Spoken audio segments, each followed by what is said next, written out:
پیش ہے کشمیری میں تازہ ترین اپڈیٹ۔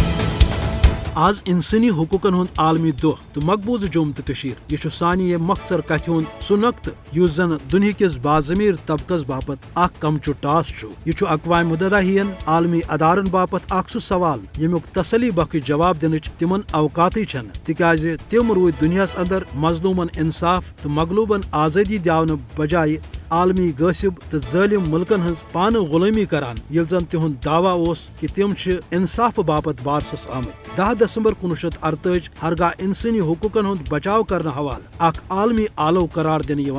مگر دویمہ طرف مسئلہ کشمیر تو مقبوض جوم تو 1947 پہ یوکن عالمی برادری کن مدعے گنڈت کہ کار یہ قشرس بھارتی غاصبیت تو جبر نش بچوت انصاف تو آزادی ہند حق فراہم کر۔ یہ دراصل یم سر تو چھن قشر عوامک بتر تو تمہ برہ خدا سند یت عوامس مدد کہ پتمو 64 وريو پہ یہ عوام بھارتی جبر تو زولانن خلاف مزاحمت جاری تھوت جدوجہد عظیم قربانیوں ست پنہ آزادی ہز پرزلوین تاریخ لکھان۔ 1959 پہ یوکن وچھو کہ بیلوس مال و جائیداد تو 100 لچھ کھت زیادہ زون ہند نظران قشر عوام کہ عزم آزادی ہند بوڑ اخ ثبوت۔ یت ریاستس اندر صحافی کیو انسانی حقوقن ہند کارکن زولانن گنڈ آسن یوان تت کس غیر انسانی سلوک تو عذاب آسہ غاصب بھارتی فوج کی طرف عام لکن ست امیک انداز لگاون چھن دنیاس خاطر کھانا مشکل۔ اد انسانی حقوق کین دعوی دار عالمی چمپینن باپت ون یہ لازم کہ کم از کم ون پن ساخت بچاؤ باپت بناون غاصب بھارتس جواب دہ تاکہ مظلوم قشر عوام ست سپدِ انصاف۔